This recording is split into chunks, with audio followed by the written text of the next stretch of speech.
La niña de 6 años que fue atropellada semanas atrás en la ciudad de San Lorenzo tuvo una recuperación verdaderamente importante, según dicen los médicos.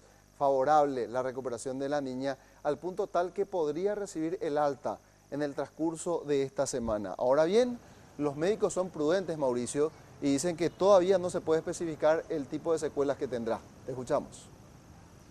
Así es, compañero, y recordemos la pequeña Petrona Esther Armoa, la niña de 6 años que había sido atropellada por un vehículo en la zona de La Victoria semanas atrás y que había sufrido importantes golpes, primero por el vehículo que la atropelló y posteriormente porque había caído a una zanja con agua. La situación de esta niña era bastante preocupante semanas atrás debido a los golpes que había seguido tanto en el costado del cuerpo como a nivel de cerebro, incluso con un hundimiento de parte del cráneo que por supuesto también afectó el cerebro. Hablamos hoy con el doctor Aníbal Pilártiga, el director del Hospital de Traumas, quien nos expresó que de todas las evoluciones que podría haber tenido esta niña, la que estuvo teniendo en las últimas semanas fue definitivamente la mejor. Esto es lo que decía Pilártiga más temprano.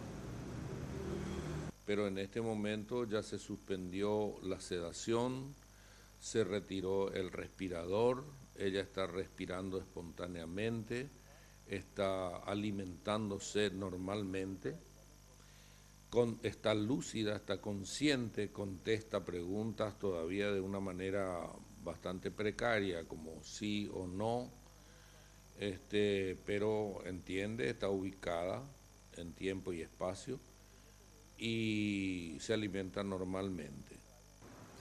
Esta dificultad, por decirlo de alguna manera, para hablar y expresarse, no tiene que ver del todo, nos decía Pilártiga, con el daño en su cerebro y en su cuerpo, sino más bien por el trauma que había recibido y porque está en una situación bastante incómoda, en una habitación que no conoce y saliendo de varios días de sedación.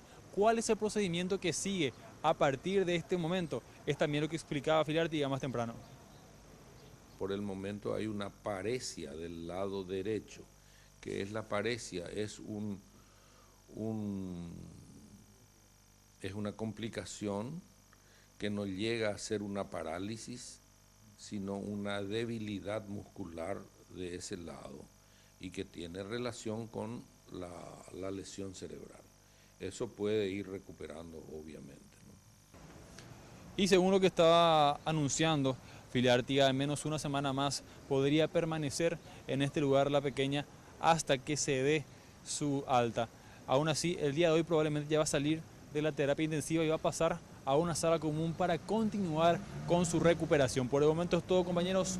Volvemos a estudios. Muchas gracias, Mauricio, y realmente loable el trabajo de los médicos del Hospital del Trauma, porque cuando esta niña ingresa a la unidad de terapia intensiva de este hospital, el pronóstico era reservado. Incluso se hablaba de las terribles secuelas que podría experimentar esta niña. Hoy, por lo menos, el cuadro es mucho más favorable.